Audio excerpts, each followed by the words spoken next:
Welcome to Speak Out Charlotte. I'm your host, Jim Puckett. Thanks for joining us tonight.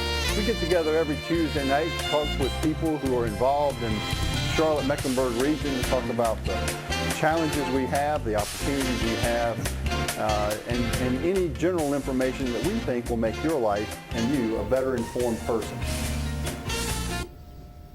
Good evening. Welcome to Speak Out Charlotte. I'm your guest host tonight, Wayne Powers. Jim Puckett is off. Hey, you know, when I was growing up, I was always advised by my dad, in polite company, there are two things you never discuss: religion and politics. And tonight, sorry, Dad, but we're going to talk about both. With me is my guest. I'm delighted to have with me Dr. Mark Harris, who is pastor of First Baptist Church of Charlotte. And there are rumblings, sir, that you are interested in running for the United States Senate from North Carolina, Senator Kay Hagan's seat. So first, welcome. And I don't mean to start off on a political note, but boy, that's what's being talked about and why your name has been in the media lately. So tell me, is that true? Are you running? Well, Wayne, first of all, let me say thank you for the opportunity to be here this evening and the opportunity to spend some time with you. That is an interesting question that you pose, and it's a question that I'm getting asked a lot of places. So are you running? And my answer that I share with folks is where we are right now is we're in the midst of what I call a 90-day listening tour, where I'm in the process of traveling around North Carolina, being in many counties, really listening to people. And this all sort of came as a result of a draft committee that was formed back in April. A group formed and met here in Charlotte, and it's really a grassroots organization to ask me if I would consider getting in this race. And it was a surprise to a lot of folks at that first meeting. 70 people from 20 different counties showed up for an initial meeting. And then a month later, there was another meeting. It was over 150 people from 57 counties that showed up in Greensboro. And so at that time, my wife and I, Beth, decided, you know, we had been praying about this. People had been asking us about it. And we decided that we needed to take this 90-day tour and really listen to the people of North Carolina. You know, I think that's one of the things that's missing in our government today, are leaders that will listen to the people. And you say, well, what are you listening for? Well, frankly, I'm listening to find out if the values that the people of North Carolina hold to and really believe in are the same values that I hold to and believe in. Because quite frankly, if my values and principles are so archaic and so out of touch that I could not adequately represent the majority of the people of North Carolina, then I don't need to do this. But if indeed my positions and my values and principles would represent the majority of North Carolinians, then we certainly want to consider putting our name in the hat. What would lead you? I mean, you have your hands full. You have a very large congregation. I think about 1,000 people or so. Yes. So it's a very large congregation. You're also the North Carolina Convention. You headed the North Carolina Convention for the last 2 years. Mm-hmm. So it's not like you need something to do or you have a lot of extra spare time. What would lead you to even consider such a thing? Well, what really led to it, I became president of the Baptist State Convention in November of 2011, which was at the height of the time when the marriage amendment had been passed in September by our state legislature. Mm-hmm. And I had been visited in October by some leaders from Raleigh who said, you know, if North Carolina Baptists don't step up and really lead the way in helping pass this marriage amendment, it very well could lose in our state. And so I felt a responsibility as president of the state convention to step into that role of serving on the executive committee of the Vote for Marriage NC. It was during that time that we worked with pastors and Christian leaders across the state, across denominational lines, and it was during that time that became good friends with Tony Perkins of the Family Research Council, and got involved in some things that really began to give me an even greater burden for our nation and where we were, and for the vacuum of leadership that I really began to recognize was there. And just as this race continued to take shape, and knowing Kay Hagan's seat was going to be coming up in 2014, and recognizing that, we needed a solid, true conservative to get in this race that would represent the values of the people of North Carolina. Person after person that I would talk to would say, Mark, we need someone that will stand on the principles that you've stood on. And so really that's what got us thinking and got us praying about doing this, is that this is the time. I think the marriage amendment vote in May of last year was perhaps the first time in a long time, and perhaps the last time we have anytime soon, to really check the moral compass of our state in a lot of ways, and determine that there are people here who genuinely believe that there are principles that are foundational and that make up the fabric of our country, and we cannot abandon those principles. Well, you mentioned the marriage amendment, and boy, it was a controversial, and remains a controversial issue, and a very divisive one. And I'm curious, because that is, if we talk about you in a political realm, the marriage amendment, you were the first thing you brought up. Sure. But it's the first thing that anyone would bring up because you were so public in that in that campaign. Correct. You were public not only within your congregation, but generally speaking. You spoke and interviewed and worked very hard for the passage of it. Do you feel, as someone who, representing a Christian congregation, albeit a conservative Christian congregation, but within the larger scope of Christianity, and within the larger scope of our North Carolina society, do you feel that having such a strong position on an issue like that would be divisive for someone going into trying to represent all the people? That means, you're a Republican, you're running for a Republican nomination, but once you're elected, you, regardless of your party, you need to represent all the people. Absolutely. Someone who is so steeped in your own faith, sure, and your own values within a branch of that faith, do you feel that you could serve and be inclusive, should you become elected as our United States Senator, of, for example, LGBT citizens? Sure. Could you represent people that don't share your faith? Not only people that might not be Christian, right, but people that might not be Baptist. Absolutely. And not only people that might not be Baptist, but people that may be Baptist but not belong to any longer the convention because they have been excluded. So there are so many areas of division. As a representative then of all the people, how would that work for you?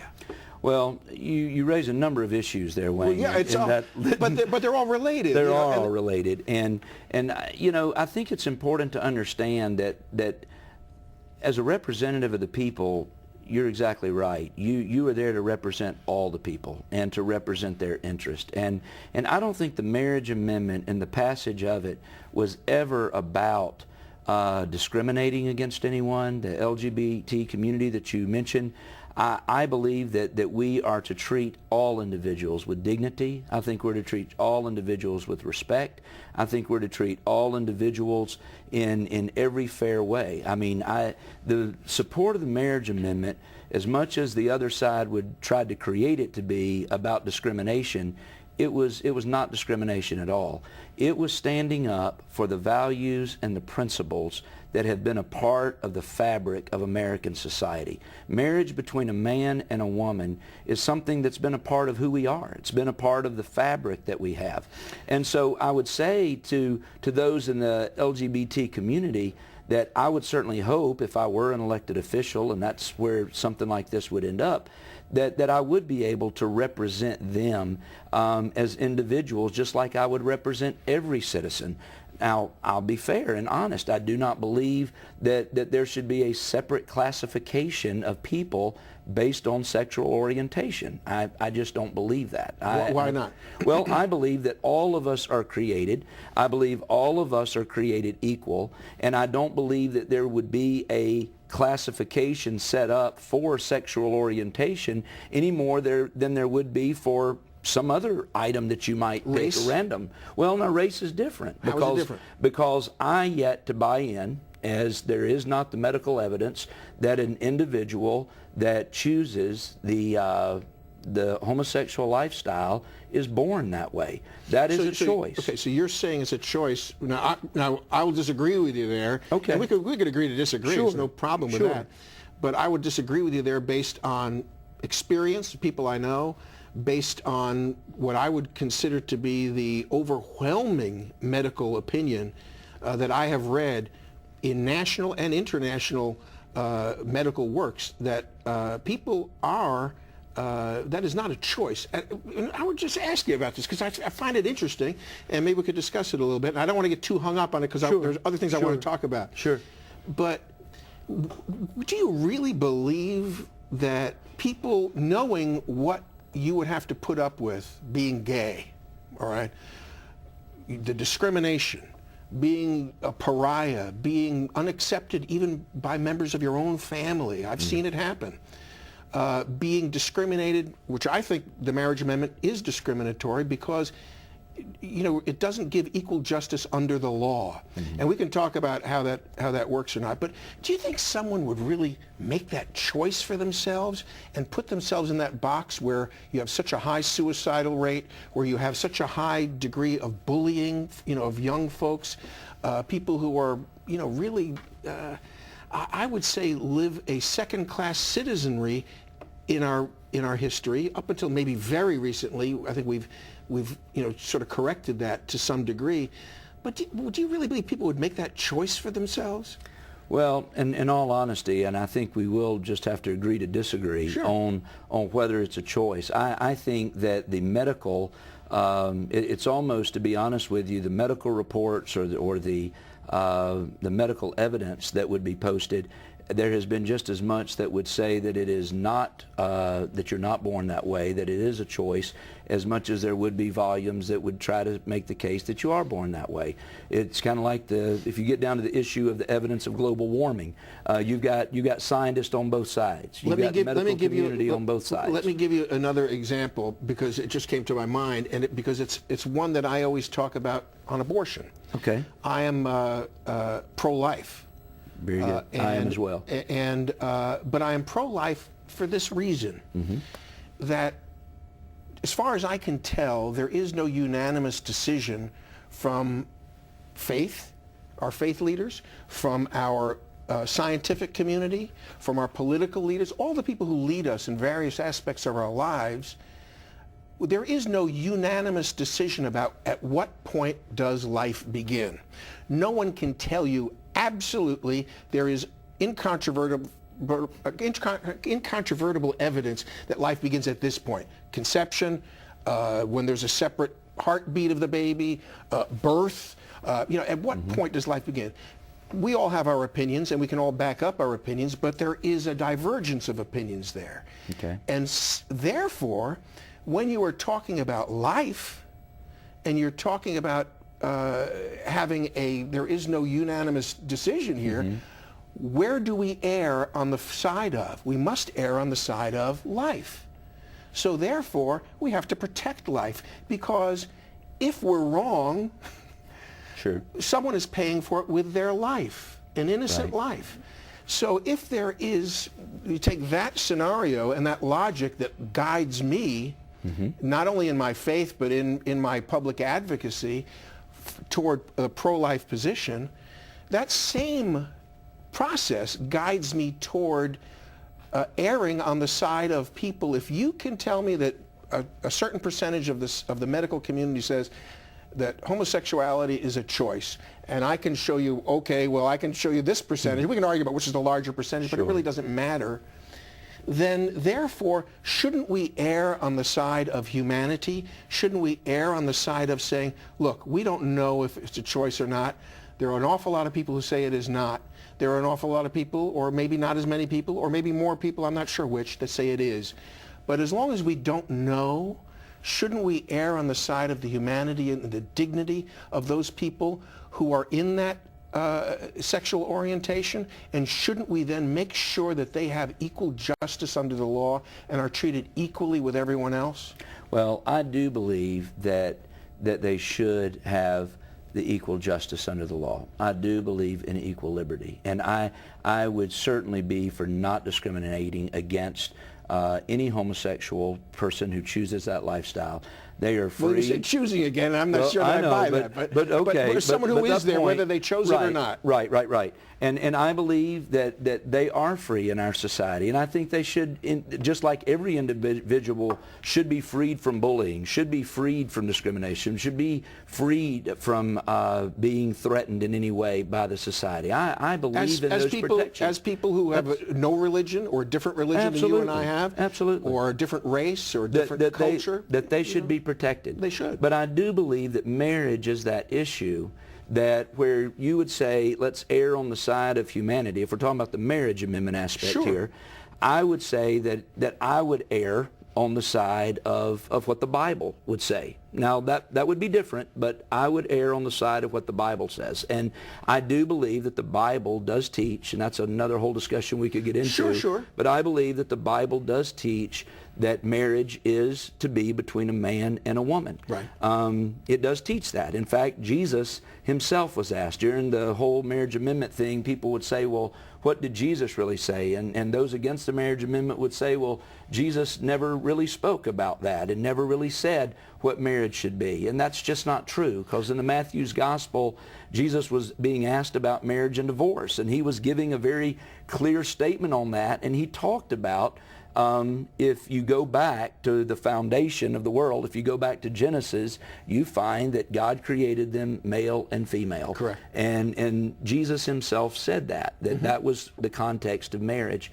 So I guess I would say, in answer to your question, ultimately, that with all the bodies of evidence that would be out there, perhaps on both sides of the issue, I just believe marriage is that issue that the Scripture does speak to, that I think is very clear in what it speaks to, and perhaps is what was my motivation to give my life's blood and effort and energy to seeing the marriage amendment pass, that it would be part of our culture. But I don't think that would keep me from being able, because obviously there's a myriad of issues on the table other than just the marriage amendment or the marriage issue that would be part of a campaign or part of an effort. Obviously. Of course, but that is what you have been known for publicly, in the public arena in the last year. up to this point. That's true. Now, let me ask you, related to that, do you think marriage in general is the purview of government? Because I was born a Roman Catholic. I'm a Baptist now, but I was born a Roman Catholic, and to me, marriage was a sacrament. I understand. Okay, and therefore, government coming into marriage is, I think, inappropriate anyway. Right. So one of the big issues, I think, with the LGBT community, or people that are looking for equal justice in that way, is that we want to make sure that people have, when their life partner is in the hospital, terminally ill, that they have visitation rights, things like that. And marriage provides for that, and we don't have some other way of providing for that. So now, if marriage is under the auspices of the government, then in my view, then we need to apply it to everyone. It needs to be applied to everyone because it's our government. If we take it out of the purview of the government and say we put it back where it belongs within our religious institutions as a sacrament, or however you want to view it, is something that is given and granted through the church and the blessing of the church to bring two people together in God, in their same faith, well, that should be what it is. Would you object to taking marriage out of government altogether and then just having government do something that could be applied equally to everyone? How would that be? Well, I am a firm believer that government should simply recognize the importance of protecting the environment that we currently have, and I feel like marriage has been a part of the fabric of our culture and our society. And to your point or your question, I'm not sure what prevents now from, say, a same-sex partner of giving. I can give health care power of attorney to anyone that I want to give it to, whether it's my wife or to someone else. And I'm not sure what prevents a same-sex partner from naming their partner as a as the healthcare power of attorney to allow them to visit in the hospital and do all those things that we were hearing that would only come with marriage, that really can be granted. There are legal things already in place that prevent that kind of discrimination from happening. So I am a firm believer that right now our Constitution and our state recognizes that marriage is such an important part of the fabric of our society, that children do better when they are raised in a home with a mom and a dad. There are bodies of science, social science, that give the evidence to that over and over again, that really nobody denies. That evidence is there. Sure. And so anything we can do to help that, anything we can do to further that, I certainly think is important and should be a priority. And do you think things like the marriage amendment, things like, because I look at those issues, and I got to be frank with you, and I want to move on to other subjects. I don't want to get to it because our time goes by so quickly. Sure. But I love chatting with you. Sure. I think that a lot of times these issues wind up being hurtful and divisive. And that, to me, is, I think, the antithesis of what a man of the faith is supposed to be going for. Right. Or me as secular person who is a man of faith. Right. It's against what I stand for. I want to bring people together in love, and to me that's what Christ stood for. Sure. It was opening arms to the least of us. Sure. And to all of us, and not being judgmental of one another. And so I look for that, and I try to set an example in my life in doing that and making those determinations. Right. Do you think that making issues and creating the us and them that winds up happening, and the hateful remarks that wind up flying from both sides? Sure. Because people feel offended, threatened, my way of life is being threatened, or your way of life is being threatened. Right. And so we wind up being hurtful to one another, dividing one another instead of bringing ourselves together. Do you find that in light of what's happened to the foundation of our society, as you say, marriage, with the divorce rate going up higher and higher, the out-of-wedlock birth rate going up higher and higher, and at a younger and younger age, Yes, sir. that our efforts, that we have been leading, similar to the marriage amendment, where is that taking us? Is it helping, or is it hurting, or is it having no effect?